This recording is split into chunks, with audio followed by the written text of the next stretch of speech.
Got it. We are good to go. All right. Well, then let me call to order this meeting of the Cumberland County Finance Committee on Wednesday, October 12th at officially 5:02 p.m. My name is Dustin Ward. I am the chair. And why don't we just go around quickly and do quick introductions, just who's in the Zoom room. We can start with, we'll start with you, Paul, just name and where you're representing. Hi, Paul Turog, and I'm on the select board in Bridgeton. Thank you. I'll just go with what I'm seeing. Jim, go ahead. Jim Gailey, County Manager, and just want to take a time to thank everyone for shifting gears and going Zoom tonight. Appreciate it. Absolutely. Yeah, thank you. Alex. Alex Kimball, Deputy Manager of Finance and Administration for the county. Thank you. Melinda. Thank you. Melinda Fairbrother Dyer, 911 Director for Cumberland County. Excellent. Commissioner Witness. Yes, we're Commissioner with Thomas. Excuse me. We're District with 2. Steve Gordon. Yeah, District 3 County Commissioner. Thank you. Mike Laconte, General Manager of the Cross Insurance Arena. It's Lee Pratt, Town of Gorham Chair of the Council. and Mayor Snyder.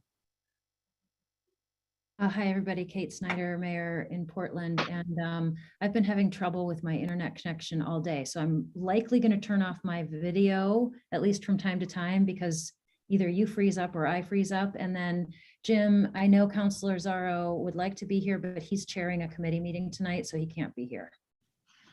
Great, thank you. Yeah, thank you. Appreciate that. I'll ask Jim, any public comment that has been received up to this point? I just checked and we have not received anything. Excellent. All right.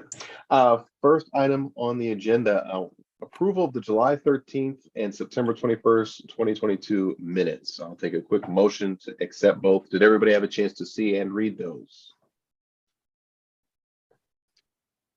So moved. Second. And I want to make sure, do we have quorum, don't we, to do all We do. this?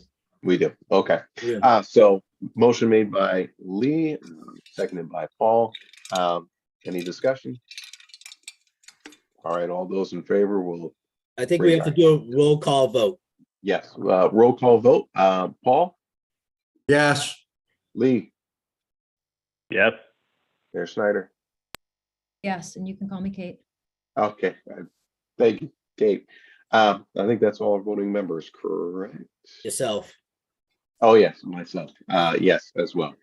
All right, accepted 4-0. Listen, it's been a while since I've been on Zoom. I was moving and grooving last year. All right. We appreciate you all, yes, taking this shift into Zoom. Before we dive into some presentations, Alex, let me kick it over to you, sort of set the stage for us with a bit of information that you have. Yeah, I need to, so the good news is this actually helps the budget. The bad news is I need to fall on the sword because I caught a pretty major error in my calculations as I was presenting some information from Melinda. What's been throwing me and making things extra complex throughout this process has been building a half-year budget and then building increases that follow that half-year budget. And where I got myself turned around was health insurance. Without going too deep into the weeds, what I did is I budgeted in a fairly large 8% increase for 23.5 budget. And that occurs on a calendar year basis. I then used that amount, sort of basically doubled it up to create my new baseline for 23-24. And then applied that 8% again for the first half of the year when I should have applied nothing for the first half of the year because I'd already done it. Seems like that's a minor technical error, but no, it actually has a pretty major impact on the budgets. Again, the good news is it makes every department better. This is going to take our end number all the way from 5.99% increase down to 5.26. So it adds up into a big thing. The question I will have of everyone is the best way to present this change. Do we redo the budget numbers for folks as if it came out this way? Do we do it as a change in there? And sort of open it up to folks as to the best way to do it. To go on to the immediate question that Jim asked me first thing today is, could this have gone over into any of the categories? The answer is no. I triple checked it. The other categories don't function in the same calendar year basis as the MMA increase does. So Maine PERS is driven by salaries, and salaries I managed in a completely different manner. So it was just localized to this thing. Wasn't even a formula error. I just truly overthought it. So that's me falling on the sword, but it comes down. And so I don't know what the best method to get new numbers out to everyone is. It's basically the health insurance line in every department budget is going to go down. And it'll be kind of significant at times for the 23-24 budget. This doesn't impact the 23.5 budget in any way. This was purely an error on the 23-24 budget. So that's what I kind of, apologies for not getting it on the agenda. It was truly as I went to push some numbers over to Melinda this morning and something just didn't seem right. So, Alex, would it be possible to provide the finance committee a list of the departments and what was budgeted initially, what they're seeing in their budgets, and then what that budget number changes to? So there's actually like 2 columns, existing and then after the change. Yeah, just a quick spreadsheet showing that. Yeah. Yeah, I can do that. Take only like a half hour to do it. I can do it right away. Thank you. Just a quadruple check. There's not a similar issue with the COLA increase. I recall you said in the 0.5 budget, you gave a COLA increase and then you gave another COLA increase, but the timing of that in the budget is not the equivalent of having given a 6-month annualized COLA increase and then given another annual increase essentially 6 months later rather than a year later. Is that correct? Well, those percentage increases are percent increase on base pay rates.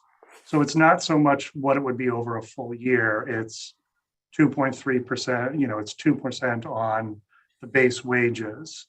So the compounding there would be different on that particular front. I think what really made this one different on the health trust is the fact that those increases occurred January 1 and only January 1.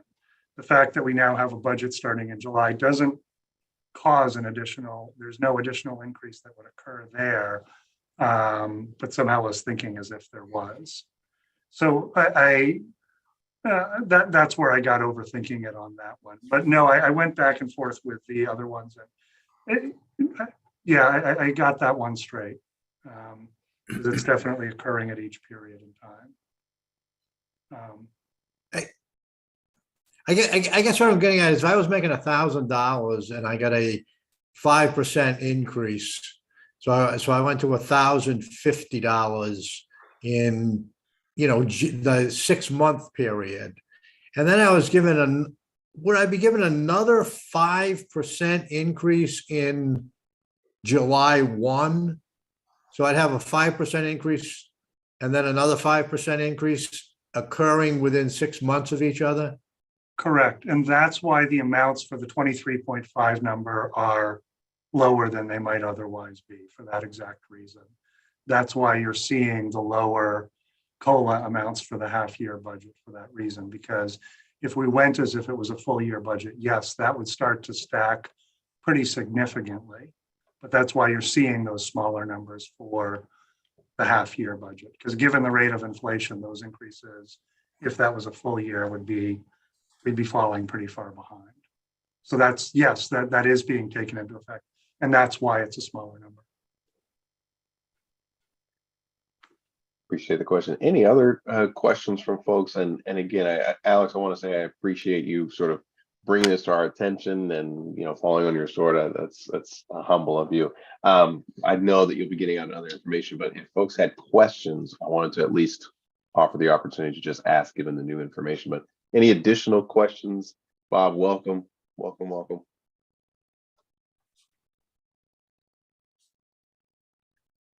Okay, thank you. Sorry for the interruption.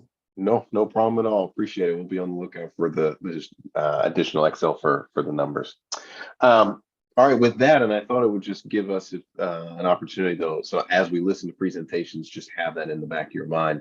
Want to pass it over to Jim. Just as a reminder, this was an opportunity for us to hear some of our other departments come in and give us a little presentation and conversation.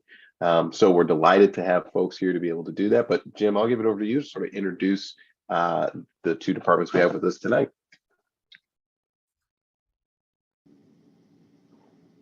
And I know it's been a while, but you're definitely going to have to unmute yourself. I know. I know. I'm going to do Blame it that. on the medication.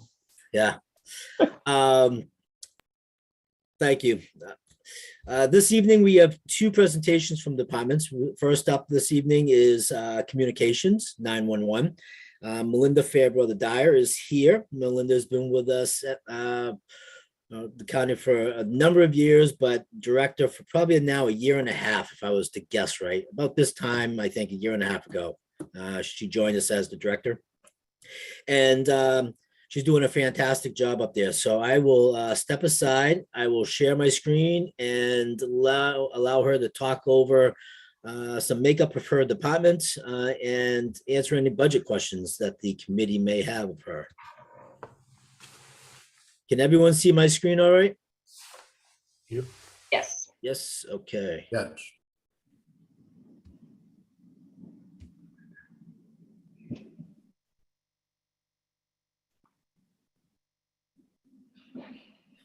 Melinda, it's all you. All right. Thank you, Jim, for the introduction. And thank you, folks on the Finance Committee, for the work that you do. I've been studying up the past few days on past meetings and just kind of getting a feel for how this all goes. I've put together just to forewarn you, so you're not thinking that I'm going to PowerPoint you to death. It's 6 slides, so this will be real quick. My hope is that it will potentially cause you to kind of ask some questions of me, so I get more of an idea of what you're looking for here. Jim, if you could go ahead to the next slide. So this chart here probably looks like a lot of numbers, because it is. What I tried to give you was a breakdown of some numbers that I think would be important for a finance committee to know about. One of them being that we partner with 19 communities in Cumberland County. So it's not all of the communities in Cumberland County that we provide service to. It's just 19 of them. The ones that you see highlighted in orange, we actually do 911 for those communities. We do police dispatching and fire EMS dispatching.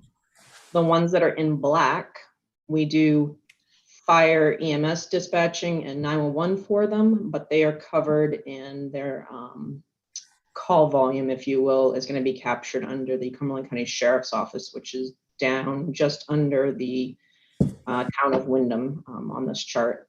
So column 1 is the 2010 census. Column 2 is the 2020 census. Column 3 is just showing you the percent change there. And as this relates to the revenue that we bring in from these communities for the service that we provide to them. The next column over where it says 2020 CFS, those are calls for service. So just to highlight a few things here, it may at first glance look to you as though the town of Bridgeton has a lot more calls than, for instance, the town of Baldwin. The town of Baldwin, the 127 represents fire EMS calls that we handled for them in 2020. And then if you go down to the very bottom of the sheet and you see where the Cumberland County Sheriff's Office is, and it's just shy of 32,000 calls for service. So within that are Baldwin calls. So all of the communities that the Sheriff's Office covers are going to appear to have a slightly lower call volume. And it's because the Sheriff's Office covers their police. So for Bridgeton, for instance, that 6,116 calls that we handled for the town of Bridgeton was police, fire, and EMS. To the right of that is the 2020 911 call volume. And then we go over to 2021 calls for service and then 2021 911 call volume. Just to kind of show you the impact that COVID did and in many ways didn't have on us as far as call volume goes and workload goes. The very bottom, we have the rates for anybody that's not sure how we calculate our rates for the communications contracts. The ones that are highlighted in black are the rates that apply to the Baldwins, Cascos, Chebegs, the communities that we do fire and EMS for, but the sheriff's office covers their law enforcement. The rate that you see highlighted in orange, so for instance, the rate that we're dealing with right now is the 2022-2023 rate. 2382 relates to the communities that we do the full-on dispatching services for. So we do their fire and EMS dispatching, we do their police dispatching, and we answer 911 calls for everybody on this sheet. Unless anybody has an immediate question on this slide, I'll move on to the next one.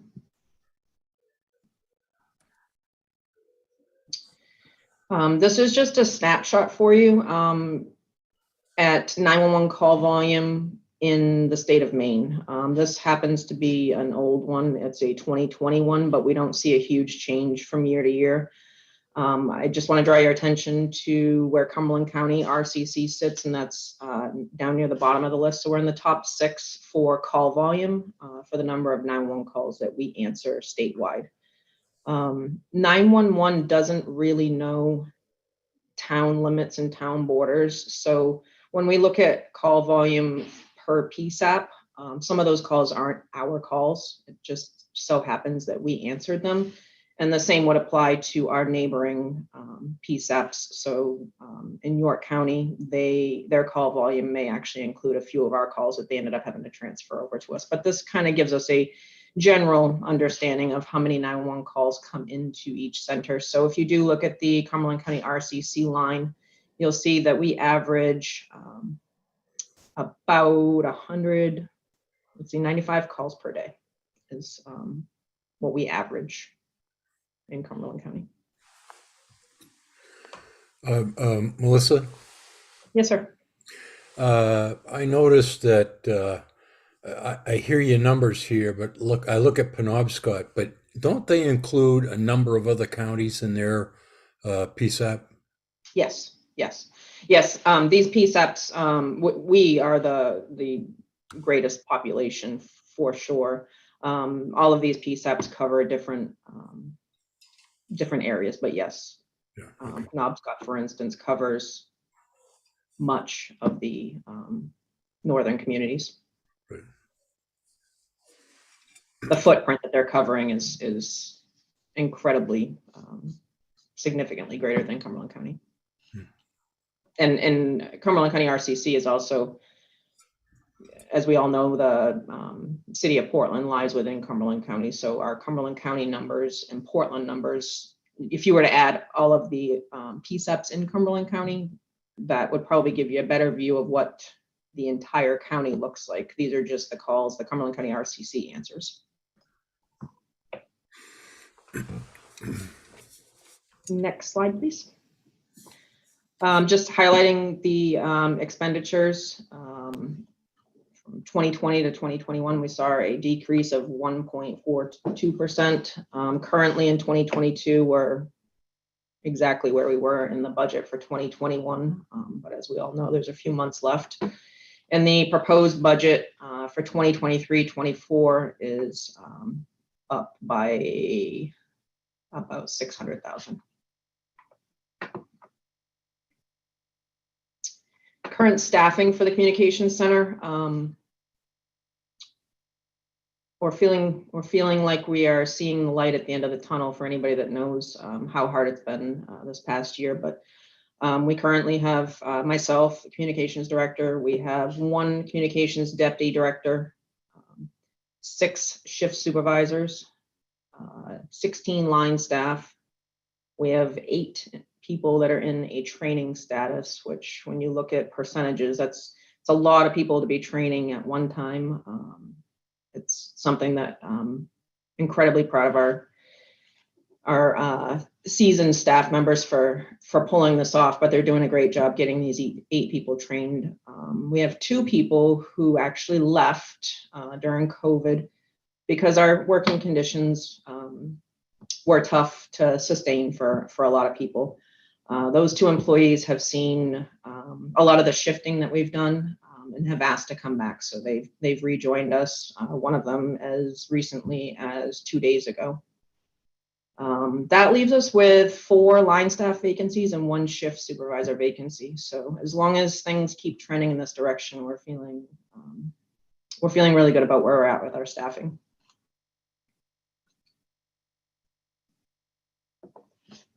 Just kind of highlighting some things that we've got going on and things that we've got coming up that will be using funds outside of county funds. We've applied for a grant that's passed the initial stages of approval for just over $40,000 to get laptops for our leadership team that will be used for education, planning, and most importantly, used as part of our evacuation plan. We have some funds that will be coming out of the ARPA Revenue Loss Fund to the tune of somewhere between $500,000 and $700,000 to upgrade the radio infrastructure that the Regional Communications Center uses, but also the Sheriff's Office uses that system. We have another $1 million that the manager and Travis Kennedy have been able to almost for certain secured in order to help fund our fire, EMS, and police agencies that we work with, so that when we upgrade our radio infrastructure, if they have portables that need to be upgraded in order to work with that system, then that $1 million will be purposed for that. We've secured approximately $1.4 million in ARPA funds to do a much needed upgrade to our center. We've been in that portion of the building for 16 years with no new chairs and furniture and flooring and whatnot. So we look forward to upgrading all of that, and probably most importantly, the build out portion of that upgrade is going to be to build a room that will have its own air, so that we can look forward to hopefully not another pandemic, but even if it's just an employee who's just not feeling top notch, so they can work in that room and not be sharing air with other employees. Because as some people on this call may or may not realize, during COVID, we had staffing crises, but we also had COVID to deal with. So it wasn't as easy as just sending an employee home. So we've had employees sitting in our parking lot working in trailers so that they can still answer 911 and provide the service that we do to our citizens. So this room will be hugely instrumental in that, or God forbid we have something in the future that mimics COVID, we'll be all ready for it. And then something that we're really excited about launching here in the next couple months is a joint effort between the Sheriff's Office, the CCRCC, and the jail to address first responder mental health needs. And those funds are going to come out of the county's workers' compensation reimbursement fund. Just to kind of, recap what that would look like. We are in the process of working with some clinicians to offer up to county first responder employees a meeting with a clinician to just kind of evaluate where they're at, and if they need to routinely see a clinician, or if they're doing well with resiliency type things. We've bought into an app so that our first responders will have rate on their phone if they choose to, or on their computer if they have that luxury in their workspace. to access culturally competent clinicians. I think anybody that's ever sought out a relationship with somebody, whether it's a professional clinician or a friend, you kind of want somebody who understands you and understands the language that you speak. So we found that to be lacking in some of the other options. The county has a wonderful EAP. It's just not always easy to talk to somebody that doesn't know your specific work stressors. So we're pretty excited about that. Next slide, please. All right, and that's it. I welcome any questions that anybody has about the RCC and the work that we're doing. Absolutely, Melinda. Thank you so much for the presentation, really going through the numbers. Anybody on the committee or anybody have any questions at this time? Paul, go right ahead. And then Bob. I have a question, I guess, that relates not just to this area, but was the reason I asked for the additional funding, that was provided through the ARPA program, because I'm in trying to allocate and come to grips with the budget numbers. I guess in the first go around, I wasn't necessarily seeing all the money that came in through the ARPA program. And so let me put it another way. Let's just say the budget was flat, whatever it was. It seems like the internal projects got roughly $19 million of additional funds from the government programs, and again, some went to communications, and so it's a generic question. Some went to cross insurance arena, some went here, there, and everywhere. And I guess it makes it a little more, and that's just the first tranche, I believe, right? It just makes it a little difficult to see in the individual budget categories, like what the priority allocations are, because some areas are getting a big chunk of money that they otherwise would not have got. And so I guess I would expect in those areas that their budget may be flatter to down from other areas. And I understand that you can't spend the money on sort of day-to-day operational things, but when you look at things like communications, and you avoid capital projects, and you gain efficiencies presumably from updates to like the infrastructure for the radios, whatever. I certainly don't know much about that. I'm just wondering if this type of money shouldn't be, I don't know, included somewhere or somehow, because it kind of distorts where we've put in the budget the priorities by adding in this big chunk of money, but only in certain areas. So, and again, that's just the first go round, and I don't really know what to make of some of these things. I know we're going to come to the cross insurance arena, and I know we're going to, and in communications, there was significant funding in there, both, for buildings and improvements to the radio and improvements to infrastructure, that those type of improvements that I thought would lead to like more efficiencies. And I'm not quite sure as a member of the budget committee how to sort all that out. So I'm just kind of putting that out there to see what people think. Paul, I appreciate your question. I'll do a follow-up, not to redefine what you're saying, but a similar question come up last year when we were doing our budget. Maybe Alex, you can speak to this, and Melinda, maybe you as well. Showing revenues that aren't really revenues long term is really, it's a battle of how you like to display numbers. So I'm curious, and maybe Paul, this is what you're asking, is if we know money's coming in, we know that ARPA funding is not long-term, it is for a set amount. Do you show that as a revenue, which then affects everything else, or do you leave it off to the side knowing you won't see it possibly 2 years from now?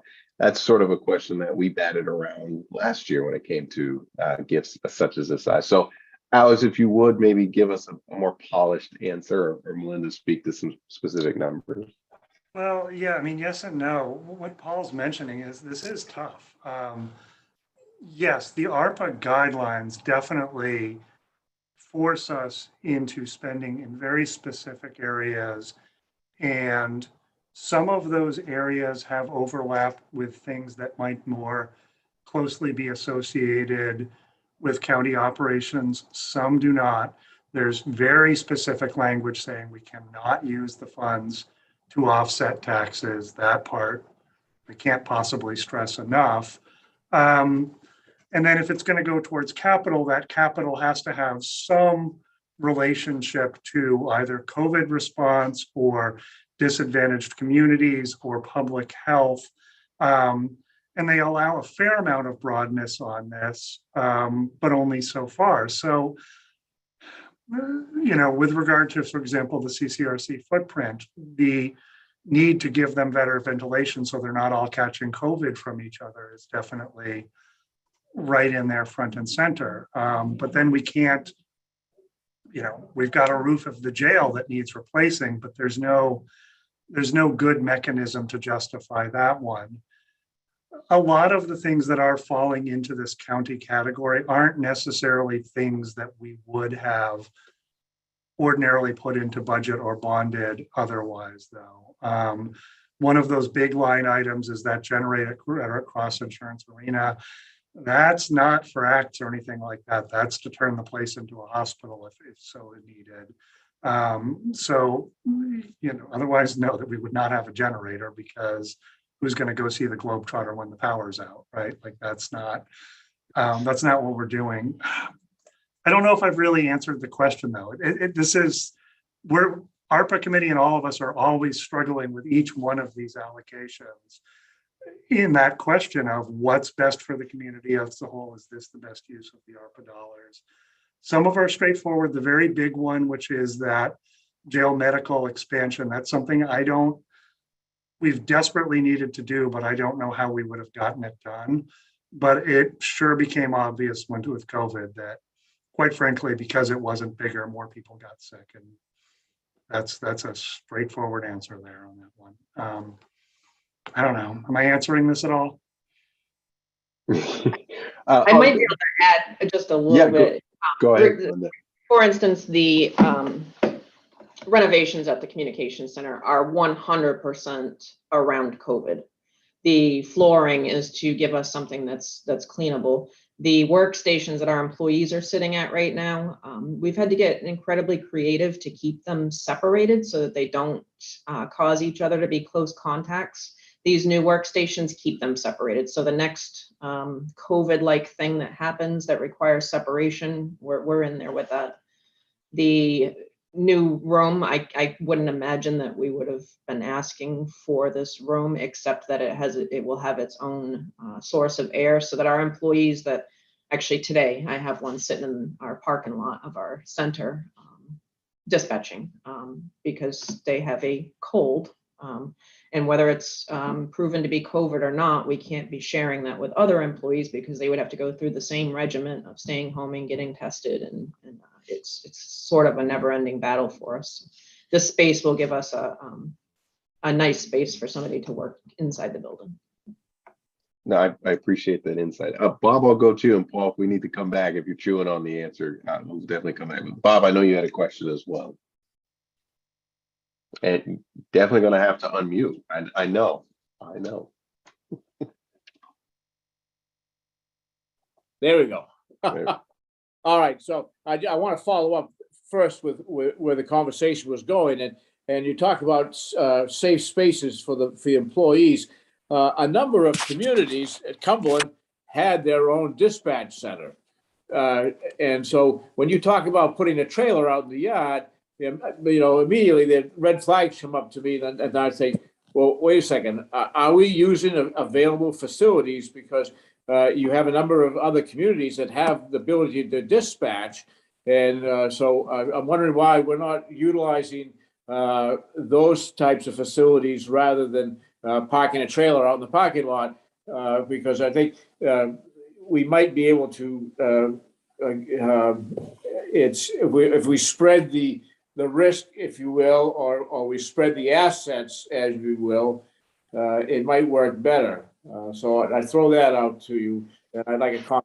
I follow it with my question was the communication. So I see the money spent for upgrading communications, and then I'm looking at the town of Cumberland, who is getting ready to spend significant money because we can't answer calls. We have dead spots. So I want to know if there's a corresponding collaboration with the communities for dispatch and car-to-car communication, and whether we've got a broad brush look at this, and whether or not it is. All right, so I'll stop. I can answer the first part of your question pretty easily. So we have employees who get sick, and by most COVID guidelines throughout COVID, they would be sent home using sick leave. We can't afford, if you will, to send our employees all home sick and or home if they're a close contact. So that's certainly not an employee that I'd want to put at another center. I wouldn't want to put them at risk, which is why we've gotten creative in our working in other spaces. Bob, I don't know if you wanted to follow up with that, but I'll also say, Paul, too, if you've chewed on the other answers to the previous question, I don't know if you have a follow-up as well, but I throw it back to you guys if you have any follow-up questions. I will have a follow-up question, and again, it's not really necessarily specific to communications, as much as to try to understand the entire budget in the context of different amount of funding flowing to different areas on a one-time basis, and how that affects the allocations. Again, not just for capital projects, but also for money that flows and presumably is creating some kind of efficiencies. I'm not familiar with the full list of what each of these items are, because I think those things should impact in many cases, should impact the operating budgets that go to the areas. And when we did the first walkthrough of the budgets,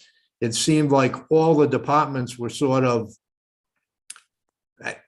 on equal footing, business as usual kind of thing, with increases in staffing and requests for capital projects and things like that. And it just doesn't seem to me that when you have these kind of dollars flowing in unevenly to different departments, that shouldn't be that I think it should be taken into effect, and I'm not sure how it is. But I'm going to leave it at that. I just want people to think about that and understand the question, and try to wrestle with that as we go through each of the departments. No, I appreciate that, Paul. Unless there's a follow-up from Jim or Alex, I do have just two questions on the specific communications budget. The first, Melinda, you mentioned staffing, and I know front page, when we got the budget, the shift supervisor number was at 7. Apologize, the phone going off. Shift supervisor at 7. You had mentioned it's at 6. You also said you lost 2, gained 2. So in terms of that number, 6 is the current number we should be looking at, and the second is, where did you lose the 2, and where did they come back into your staffing list? Sure. I think I understand your question. So yes, when we're fully staffed, we have 7 supervisors. We have 1 supervisor who left recently for what I would consider to be a promotion in public safety, a honorable loss, if you will. The 2 folks who left and then came back, in fairness, they left because we are in a situation where we're forcing employees to work more than what they would like to be working. That became hard for some folks, and some folks did choose to end employment with us. One person did accept some what I call let's see, bonus money to go to the public sector, and just found that she really was missing her love and passion for 911. So she's paid that debt off to them and has rejoined us. Yeah, so am I under the assumption too then that, of course, labor shortage, we're all actively looking. Your budget also reflects the hope that you would be fully staffed, right? That there would be money there for, hopefully you would bring in that extra person that you need, correct? Yes, yes, sir. Excellent. Okay. Second question, just anytime I see big shifts, jumps in money, it's line 6512, if anybody's looking at their budget.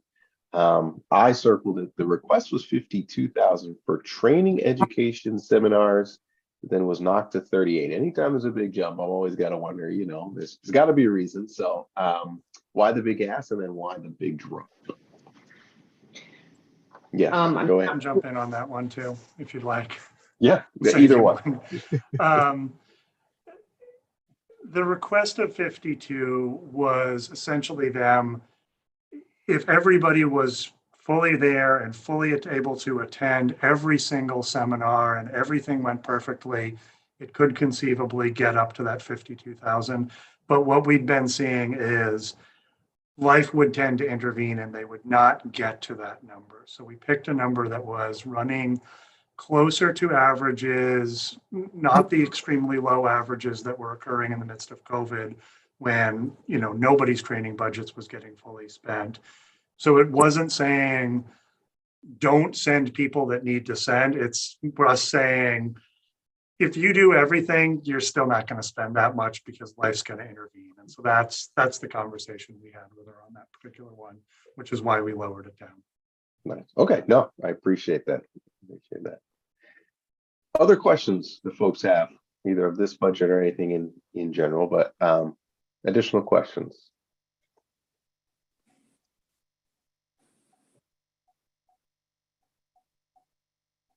All right, silence is affirmation on my end. So I got to say, Melinda, thank you as always. Do appreciate you coming today, being with us, presenting, providing information.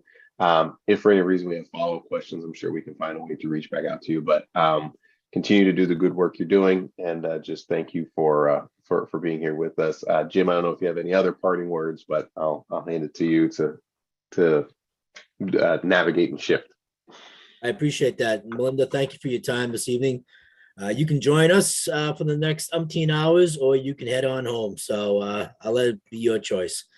Thank If you. I was you, I'd head on home. Have a good night. Thank you.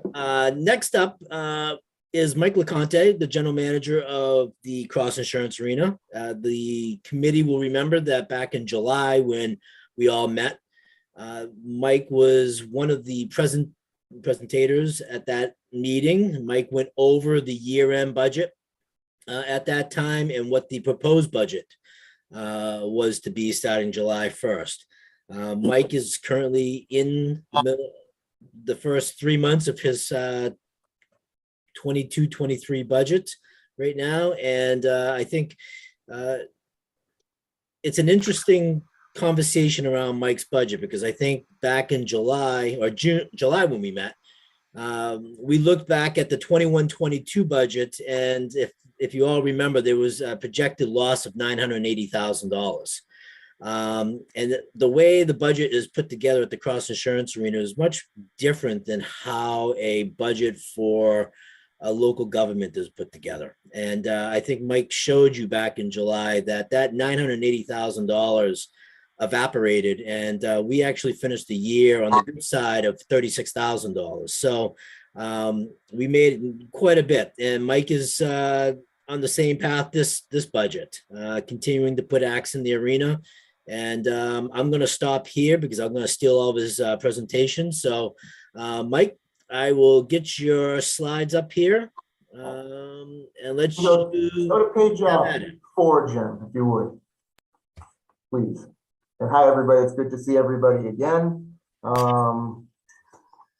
We are moving and shaking and bringing in acts that are very diverse. We have our repeat shows that keep coming back, and we're diversifying into other areas of entertainment. and we're keeping it really diversified. Like I said, we'll have I have a tattoo convention next year, followed by a church event the following weekend. So I think the success that we had in going through and diminishing the $900,000 loss was really starting to maximize the space that we have in here. I know for a long time when I was training, we have beautiful areas like the Sam Brown Landing. We have the Hall of Fame Club Room. And even though that's not a $50,000 a night, beer sales from a concert, it might only be 3,000 or 4,000. Those add up when I do 6, 7, 8 of those. And there's not a lot of labor behind it, so we save on indirect. So I think what really contributed a lot was starting to maximize the space, making sure that it was staffed correctly, that the numbers were keeping the building safe, but we weren't overstaffed in certain situations. Every show is a unique logistics solution, and it comes down to the personnel and obviously the cost to put the show on. So I think we did a good job. Obviously, when we got approved for the $900,000 loss, it was a tough budget to swallow, but very grateful that we came out of the pandemic and got the number of shows that we were able to book, and did a good job with them, with the staff that we had. So that was a really, really eye-opening and beneficial to me as a general manager now, seeing how I can do things to continue that particular action to keep things going in that same vein. So I won't go over the long version. I'll just take a quick look, if you would, at the first column. As Jim was saying, we have budgeted for this year that got approved by the trustees about a $500,000 loss. That's not my goal. I don't want to lose a $500,000, but I had to be realistic in the shows that we were booking, the contacts that we had for promoters, and being sure that I didn't overshoot and become zealous and tell Jim I'm going to book 125 shows and we're going to make a $500,000 in the positive. So it's a very careful blend of reality and what's humanly possible by the staff that I have. So we were fairly conservative in approaching this year's budget.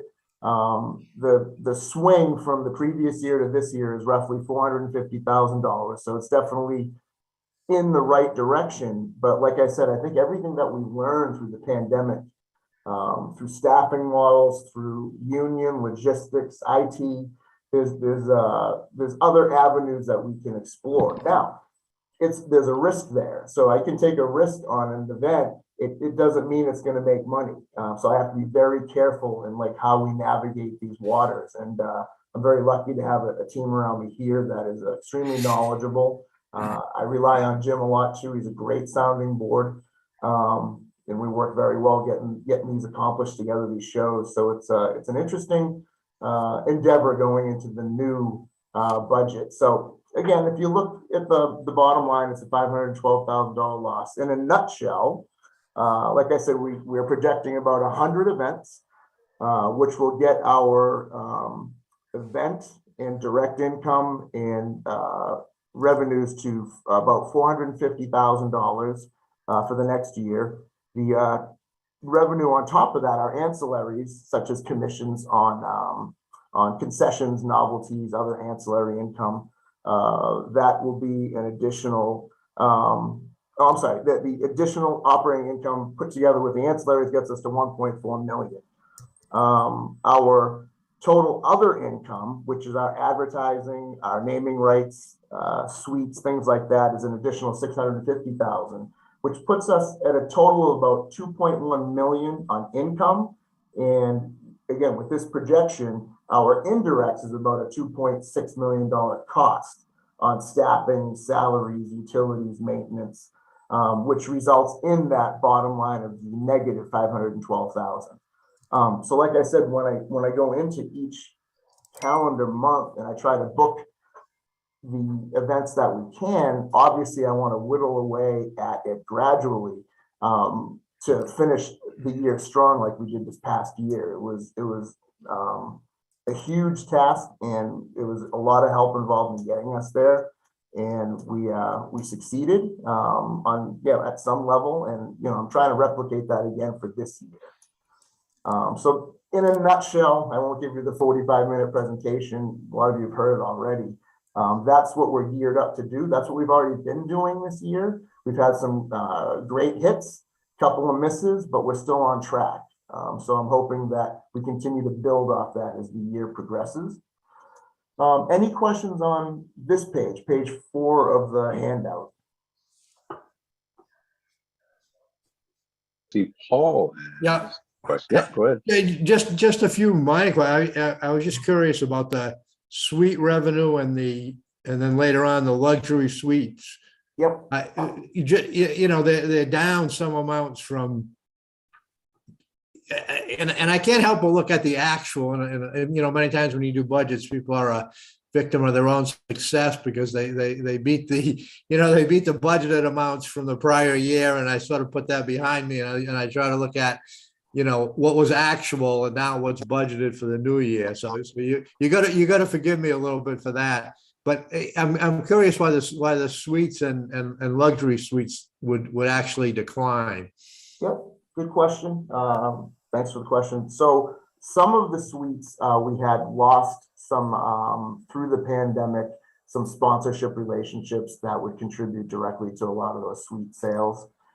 In addition, there's a combination of marketing and looking at what the sponsors can do to create more revenue in those buckets. And we had coming off that year, not the best year, and the actuals weren't that great in that category that you pointed out. But I already know the first 3 months of this year, we're off to a very, very good start. So I know the actuals will be a little bit more palatable the next time we publish some numbers. Excellent. Thank you, Paul. Any other questions? Don't see any. Okay. All right, Mike, continue on. Yep. Jim, if you would go to page 13, please.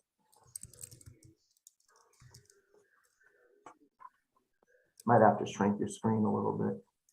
There we go. So we went over this as well during the initial presentation for the budget for the trustees. We've made some traction on some of it. It's looking good. So the 3 major things we were looking at for our upgrades to the facility was an arena marquee, which is something that we have missed since this was the Civic Center, having a big sign out front saying hockey tonight. We want to get as much marketing and advertising out there that we can and get people interested to come into the facility. So marquee would be twofold. We're going to use that for marketing what's going on here, as well as anything that's going on in town that's an emergency that needs to be broadcast to the public. We'd like to be able to do that as well through the marquee system. I already have 2 quotes. I'm working with 2 technology companies. I'm currently working with a third, and so I'm starting to get those documents together, and hopefully we can come up with a solution for that in the next little bit. The Wi-Fi upgrade, we had just finished that. It's already made a dramatic impact on shows. Just to summarize what that is we have Wi-Fi in the main bowl of the facility, but we had nothing in the dressing rooms, production offices, promoter offices. So we would run around sticking little antennas in each room to try to give people the bandwidth that they needed to do their work. This actually now has been fully outfitted. You can't see it, it's in the ceiling, and it's tied in back to the main Wi-Fi in the bowl. So now I can control the flow of data streams to the entire arena with the point and a click, which is just great. So you can check that off the list already. And the sound system, we're going to defer to the following year. I'm still putting together the pieces of what we need to do to upgrade that. I just know that a lot of the amps and speakers have failed, and we're holding some of them together with duct tape. So I'm looking at upgrading that at some point in the near future. So Jim and I will tackle that the next year as the next year gets closer. Any questions on the capital requests? Oh, go right ahead. Well, again, I'm going to go back to the ARPA money because I understand that, you know, you have to keep up with the times and all. But I mean, overall, the county is making a really big investment with these capital requests combined with, you know, I'm looking at the generator was 700,000, the airlock was 85,000. There was, I don't know, rehiring fees, I guess, of 75,000. I guess that money's already been spent, and now in addition, there's going to be 225 in the arena marquee and 80,000 in the arena sound system. Again, when we take it all together, and I understand how the generator stands out as kind of a unique item, but I mean, we're making sort of really what I would call a capital investment, however you want to phrase it, of quite a bit over $1 million in total with the ARPA funds. And I'm just, and maybe it's a question really for the I don't know how much. I mean, I know it's still paying down debt and all from previous investments in the arena, and I'm looking at an operating loss of $500,000 and continuing large investments. I'm just trying to get a sort of a longer term glide path, if you would, of the arena. Yeah, appreciate it, Paul. Jim, go ahead. Thank you. I just want to update a couple of things of opera that we are spending onto the arena. We do have that price tag of $700,000 for a generator. I think there's a price tag about $83,000 for an airlock. Those two items were a direct effect of what we learned when we were working with Maine Medical Center 2 years ago in establishing a hospital within the arena. When the hospital thought that they were going to get overrun with COVID cases, we were working with them and many other partners on establishing and designing, turning the Cross Insurance Arena into a hospital facility. And those two items we fell short of. And we saw that those two items were going to be significant costs and timing to get up and running. To make that hospital work. And so what we have done is, from learning from that, we put that into the budget to see whether we could accomplish that, just to be ready for the next go around if we ever need to open up those dialogues with the hospitals again. We still have the desires of looking at that airlock. We have learned a lot about the generator. And the generator, if you can picture the Cross Insurance Arena, it's pretty much built from sidewalk to sidewalk. There is not a lot of room to be putting a generator on that site. And the size generator that we would need that was to run a hospital or pick up any other ancillary items in the Cross Insurance Arena, we would actually be forced to, in a sense, build a helicopter pad on the roof of the loading docks and then put the generator up on that helicopter pad. The prices went sky high. I think it was $2.1 million. And we canceled that project. And so what we are now, even though that there's still $700,000 left in that generator line item, we are now exploring just being able to better equip the arena, that in case we need to bring a portable generator to the site, we can quickly tie it into the arena's electrical grid so that we can do a plug and play versus having a standby generator on site 365 days a year. So I foresee that $700,000 diminishing quite a bit. We just have not reconvened with the engineers, because we have the engineers really hot and heavy on designing out the geomedical wing right now. and the arena hasn't taken the priority for their review. So just a little recap of the projects at the arena. Then also just to follow that up, Paul, when you were asking about these items, like the marquee, it just makes us more relevant compared to the other arenas that are out there. I know we're not going to be the TD Garden, but we can compete with other, facilities of this size. So something like that gives us a competitive edge, makes us more relevant, makes the building look better. It's more attractive, and we can market and advertise everything a little bit more easier. So in the remaining two items as well, they're things that are just gonna, like efficiencies you were talking about. The Wi-Fi upgrade is worth every penny and then some so far already. It's been a really great solution that I don't know why I didn't think about it sooner, but I'm glad we did it now. So yeah, it's just to make us again more relevant and competitive, and be able to bring those acts that want to come to a facility that is state of the art. And I do my best to make what we have look as good as it can for when they come to town. So that's really a lot of my motivation behind some of these items. Yeah, any other questions? Lee, go right ahead. So I guess as a follow-up to this hospital or makeshift hospital that we're talking about here for Maine Med, is there a revenue stream? And I'm not trying to be capitalistic here, but I guess if we're spending close to $1 million to turn this into a makeshift hospital, is there a revenue stream when that happens? Does Maine Med pay for bed capacity? I get civil service, I get all that, but at the end of the day, if we're ponying up almost $1 million, is there some sort of revenue stream that comes off of that?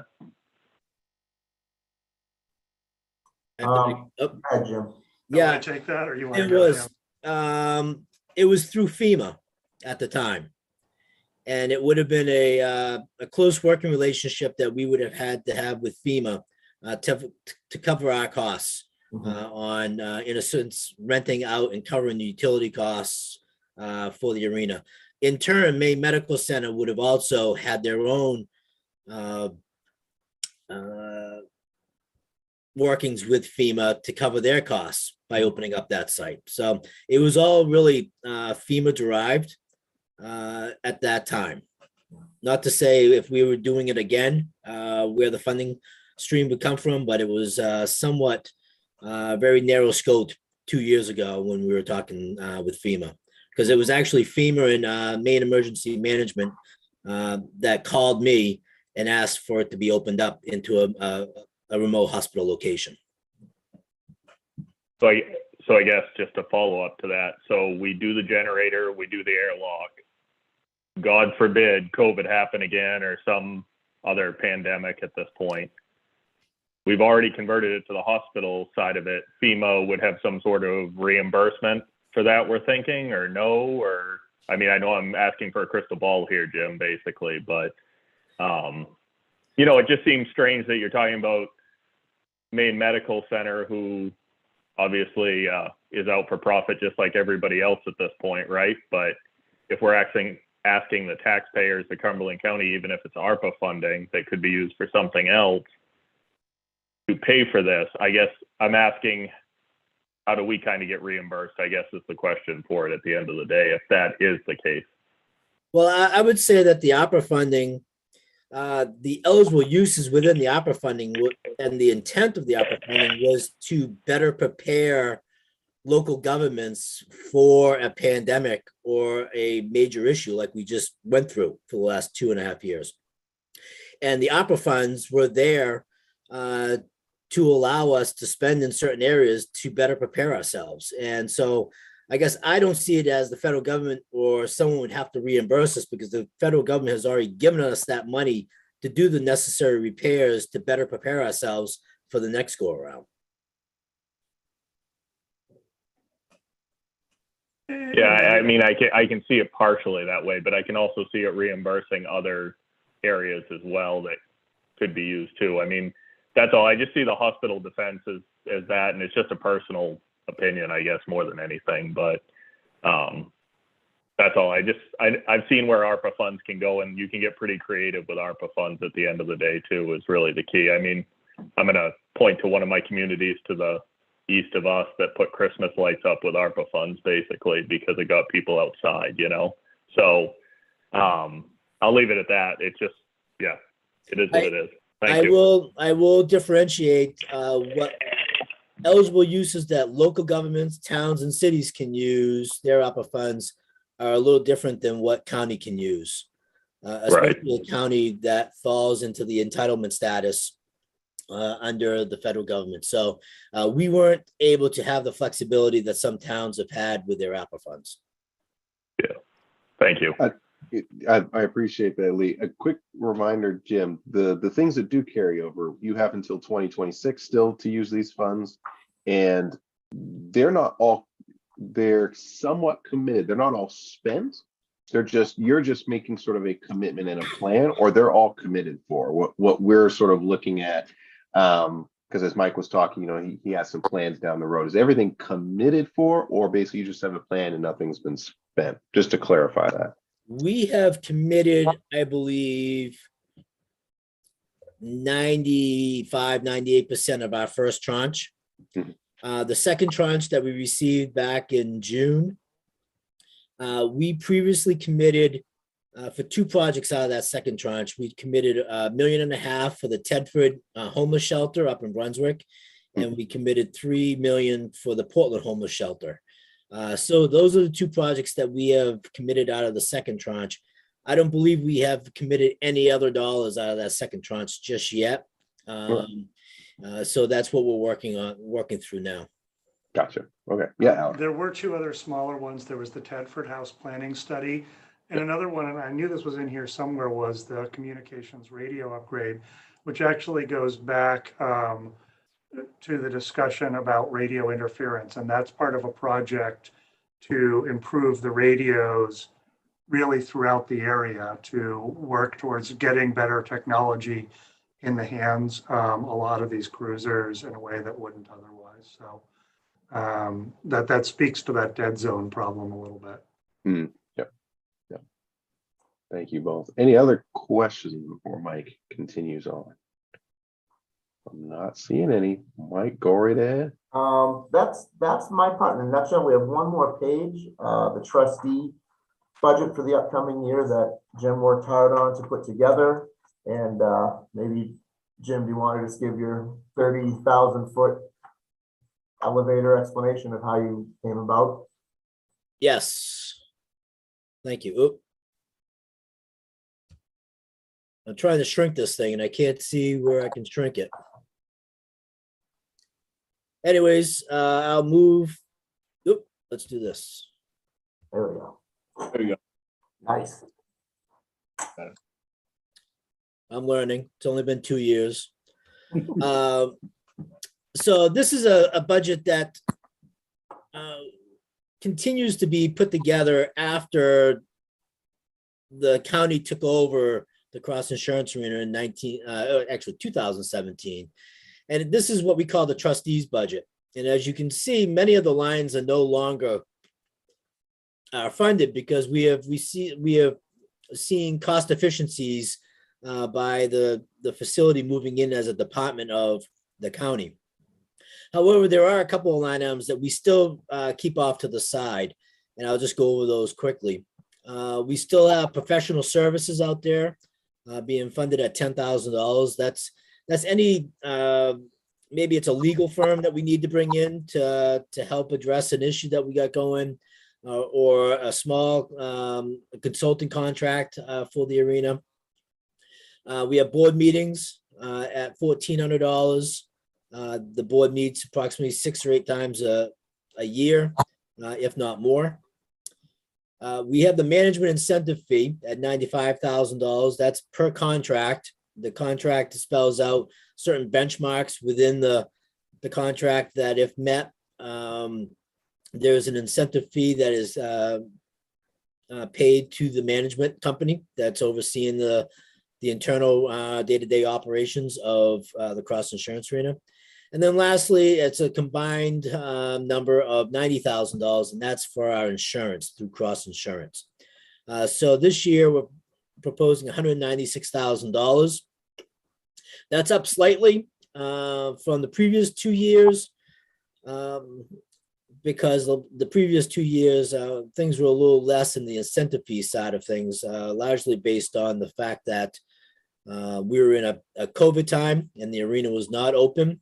And we also had a readjustment of the insurances after a number of years that brought that up by about $10,000. So that is what we call the trustees budget that gets wrapped into the operational budget and the capital budget of the Cross Insurance Arena. Can I ask a quick question on the management incentive fees? That the contract is written with absolute numbers in it. There's no comparison to budget amounts, correct? It's absolute numbers? It's based on CPI. It's based on percentages based on the management fee. It's based on goals or benchmarks for events that have been brought into the facility, food and beverage sales. There are two fixed areas. The incentive fee is based on three different areas. The first is the financial fee, which is a formula that we go through that is a pretty fixed formula that spits out a number. And then we got the food and beverage, which is again is a very fixed formula that spits out a number. And then we have the last category, we have qualitative. And the qualitative brings in how the facility is doing in terms of bringing events into the building. How is it doing for cleaning, customer service? I'm forgetting one there. Promoter feedback. Promoter feedback. And so that is a little bit more of a give and take. And that's when Mike and I get to wrestle and figure out the number on that, because that's not a formula that's fixed, much like the other two categories. So when we work all the numbers down through after the end of the fiscal year, we come up with a number for the incentive fee. Okay, so again, just to make sure I understand, there's not any. I've been in other situations, frankly, where people have a incentive to budget very, very conservatively, because if they perform better than their budgeted amounts, they get an incentive fee. But you're saying that's not the case here. Thanks. No, it's not the case. Good question. Thank you, Paul. Appreciate that. Other questions?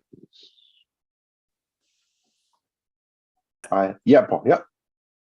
I guess I go back to Jim, maybe if we're sort of wrapping up the insurance arena. Well, and a feel for the glide path. Like when would there be an expectation that the budget would be zero? You know, the net operating budget, forgetting these other things, or is the projection really to always run at a loss and hope to keep the loss, that operating loss, small? Good question. Jim or Mike, I'll let you there. Well, from my viewpoint, and Mike and Alex, feel free to jump in. But when you ask a general manager to put a budget together in March of a given year, and they are just on the beginning stages of booking events for the next fiscal year, there is a big crystal ball that one needs to look into to figure out what the events are coming into the arena and what they feel they can get for events. So that's a combination of looking in trade magazines and talking to promoters about what's going to be on the road. It's touching base with some of those groups that we get annually, like the Globetrotters or Disney on Ice, or you run the gamut on the shows that come year in, year out. So it's really packaging all those together and giving your best guess that you're going to bring in X number of shows. And then once you figure out the X number of shows and what you think those shows will bring in, and then you match it up to your expenditures, that's where it's going to give you in terms of a positive or minus on the balance sheet.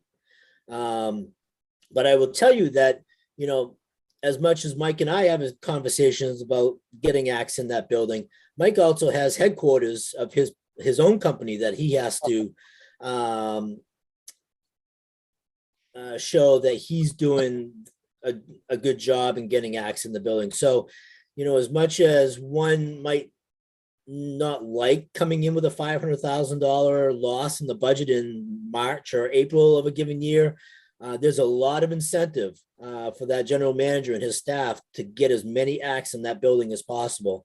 And I think it showed last year. Those guys did one hell of a job.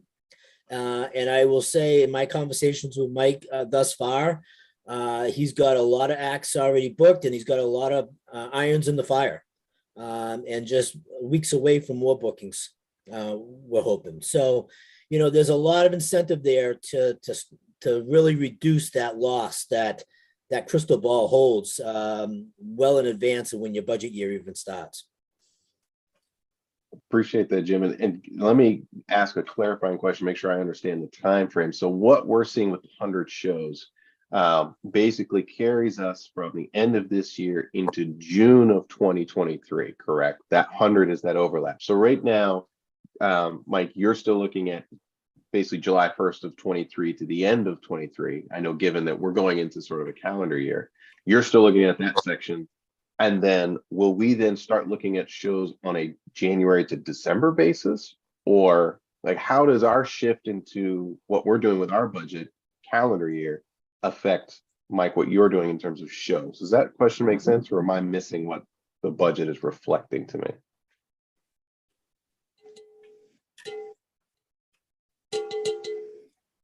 I think I know what you're asking. I think it's Alex that's going to be the one that needs to answer this one. Okay. Okay, can you repeat that there? Sorry. Yeah. So just in what we're looking at, right, what's presented, the 100 shows, we're shifting our focus to calendar year, correct? We're going January, December.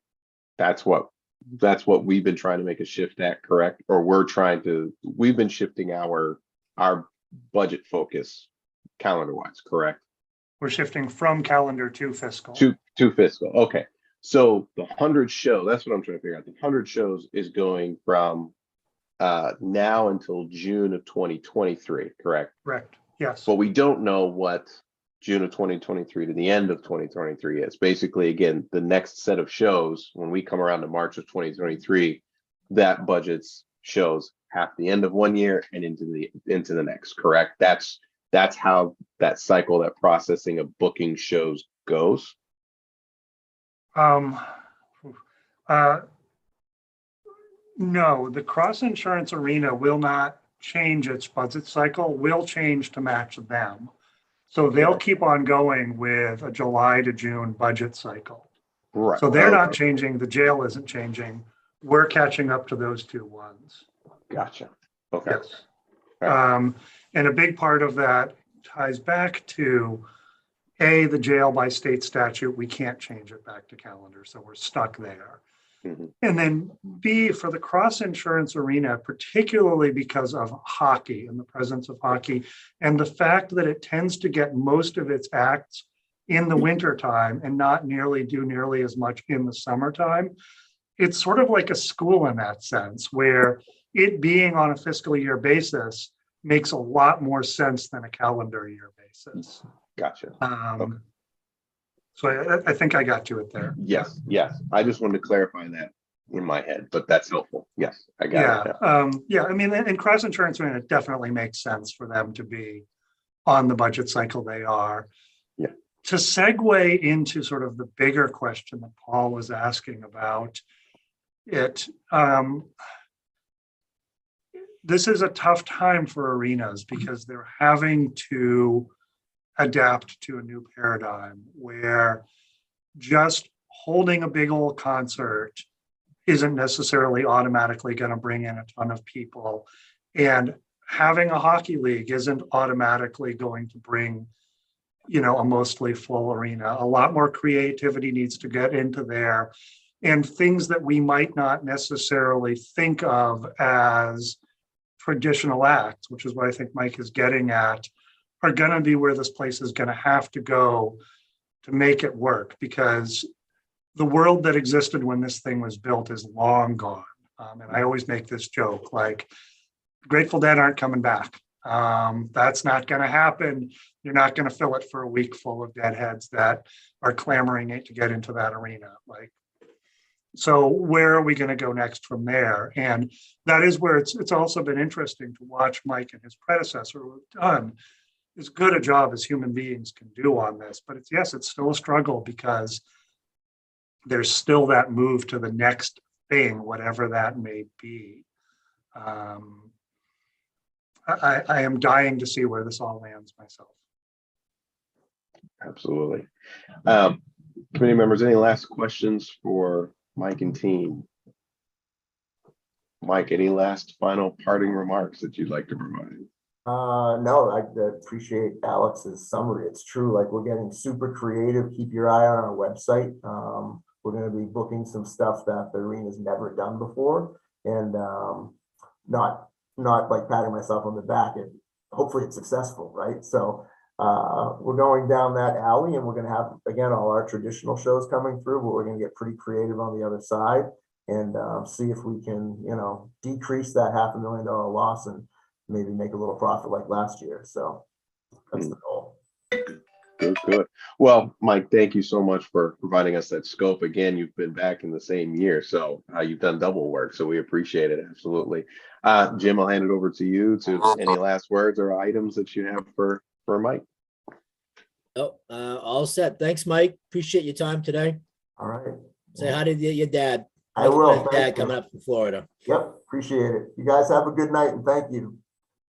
Thank you. All right, committee members, two other items on our agenda. The first being sort of a question and answer on the budget itself, and then a conversation, as we had said last time, that we'd want to start the recommendation piece, knowing that our next meeting will also include the sheriff, and we'll finalize any recommendations. So in terms of the next piece, I think, and this is my vision, and Jim and Alice can correct me if I'm wrong, we have sort of an opportunity to ask any further questions, get some answers on any pieces of the budget conversations that we want to have. I'm curious if we want to go just department by department and ask those questions, or provide those. But at any rate, we can just open the floor. But Jim, Alex, any ideas, any thoughts on how you'd want to just open the floor up? Anything specific you have?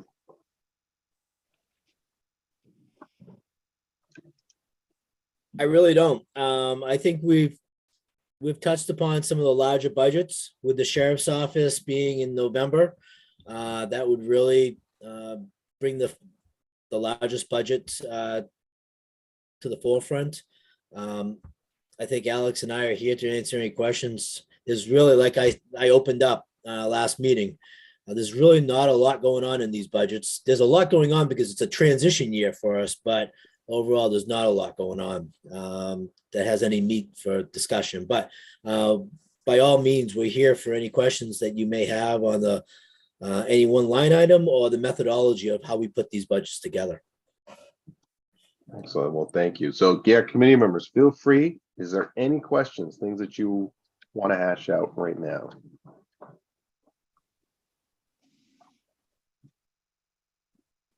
I know Bob stepped away, so I didn't think there'd be a lot of questions, seeing as how we've done an extensive amount of questioning as we've gone through. So if there aren't any questions, the one thing that we can do, we can talk recommendations. If we have to come back to questions, that's fine.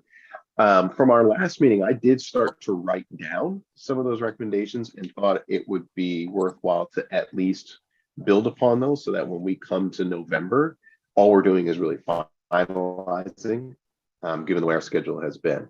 But Bob, since you're back, any final questions you have, or any other questions that you have for the budget thus far? No, I'm good right now. Yeah, that's all right. Okay, so here's what we'll do. Here's the things that I wrote down as right now recommendations. You can tell me if I'm completely off base or whatnot, but I've been just keeping a list of things that as we get to November, we'll want to just finalize. I think we had mentioned something about healthcare and costs, keeping a close eye on those increasing numbers, but now that's sort of been rectified for us. I wrote that down. We talked a lot about the jail, assessing what the jail would be in the near term. Are we waiting another year in terms of what we do with that? So again, we can flesh that out. I'm just telling you what I wrote down. As we talked capital improvement, we talked the jail roof. I think, Bob, you brought that up. How do we create a cost-efficient way to handle that roof, that number, and then the key and locks, how they're done in a timely fashion. I had electric inefficiency. How does our budget decision-making move forward in understanding those costs? I had specific items on deeds, keeping an eye on how this will ebb and flow. How are we fully removed from COVID may change the revenues in hindsight. Software upgrades we talked about. Paul brought it up tonight, but coal and the cost of living, keeping up with coal and the cost of living as an ever-present battle. We'll talk to the sheriff's office, but I also had what does regionality look like? And then we just heard from Cross Insurance about the number of events, how we handle those, and that space. And then the final one I just added tonight is the ARPA conversation. How are we reflecting that? What should we do with that? So again, I know those are very broad recommendations. We can flesh those out or you can add to them, but what does the committee have for things that they've been chewing on or things we should add, or this is really just a brainstorm? Doesn't mean we need to finalize any of them.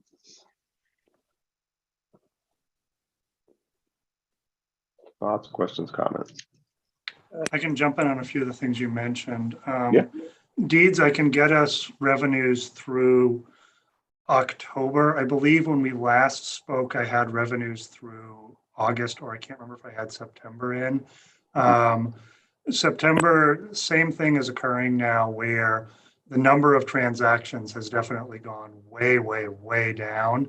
But because every piece of property in Southern Maine is worth more now, we're landing pretty much exactly on budget, kind of remarkably so.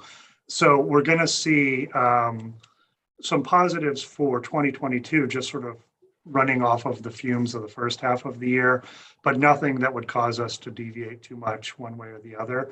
We'll see how October goes. It is, September was definitely the lowest number of transactions, I think Jim pointed out, in like 3 years. So it's clear that that boom has definitely come to an end, but now everything's different. Electricity, I should be able to actually get us some good looks at that, because I'll have everything by then, but November and December. So I'll be able to see that backside of the sun cycle to make sure that everything's tying out a little better. And then a final reminder, we will find out what our healthcare number is. Typically, we get it late November, early December. We have budgeted for it to be an 8% increase due to our experience rating. It may go higher, it may go lower. That's just not a number we get until the very end there.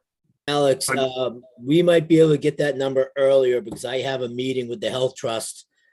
I think it's October 27th. Okay. So that's usually when we set rates. So I'll know within the next couple of days after that. Okay. Excellent. Okay. Good. Thank you, Alex. I appreciate that. Committee members, any other thoughts on anything? Any pieces, any recommendations? I'm looking forward to seeing that electrical number. Oh, I've got a big old spreadsheet. I'll send it to you. You know me and overly complex spreadsheets. Come on. Oh, yeah. Look forward to that. Look forward to getting that. Yeah. Just as a reminder, I will be hopefully on a beach on November 9th, and I will send in any questions in advance. That is, I don't know if you're rubbing it in or just a friendly reminder, but we appreciate it. Thank you. Well, I was definitely rubbing it in. Yeah, it felt that way, even through Zoom.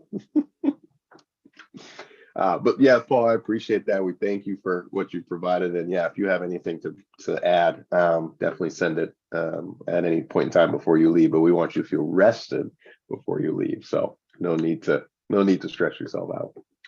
Any other thoughts? All right, members, I think we've done some good work.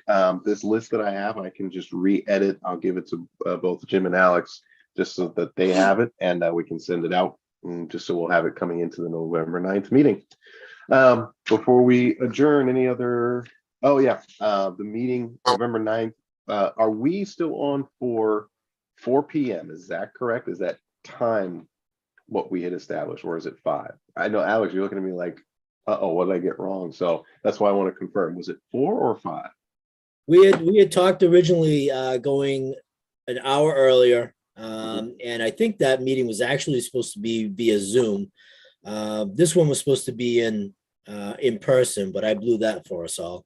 And so I think we were going to Zoom at 4 o'clock because some of you felt as though you wouldn't be able to get in time for a 4 o'clock meeting, but by Zoom you could. So I think that's how we structure it. If you want to meet at 5 o'clock in person, we'll do that too. But we've talked both ways. Yeah, so it'd be good, committee members, let me know your thoughts. You're right, Jim, we had sort of done both, and we've said both. The sheriff will be there. My understanding is the sheriff has committed to presenting as well, which would be a good opportunity to ask any final questions for him. What are people's thoughts? Would you rather do it Zoom in person, and would 4 or 5 be the time frame? I'm flexible. Flexible too. Okay. Yeah, I'm fine either way. All right, okay. Do people prefer to do the in-person? I like in person. I thought so. Jim, Alex, what's the any issue with doing this one in person? I know we've sort of flip-flopped, but would it be fine to do in person? Sure, we can do that. Okay. Well, I'm the last one left to catch COVID on us, so let's just hope for that, right? I haven't had it either. Okay, There we go. we'll see. keep folks. So we'll say that, yeah, we'll do in person, and then again, if we have to shift like we did tonight, we can certainly do Zoom. Are we saying 4 or 5? Do people want to get out earlier or start later? And I recognize travel time too with many of us. So I think the last time we heard that some might have feel as though getting at the courthouse at 4 would be tough. So I think if we go in person, it'll be 5 o'clock. sounds good to me. All right, 5 p.m. in person, November 9th. Sounds like a plan to me. If anything changes, we will certainly let everybody know. We'll make that shift as necessary. So, all right. Any last items before we get out of here? Good deal. Take a motion to adjourn. So moved. Okay. Motion by Kate, second by Bob. I'm assuming no discussion. We'll take a roll call vote. Kate, Yes. Bob, Paul, Yes. Billy, Yes. and I'm a yes. We are adjourned at 6:35 p.m. Thank you all as usual. Take care. Thank Stay you. safe. Thank you. Night. Thank you.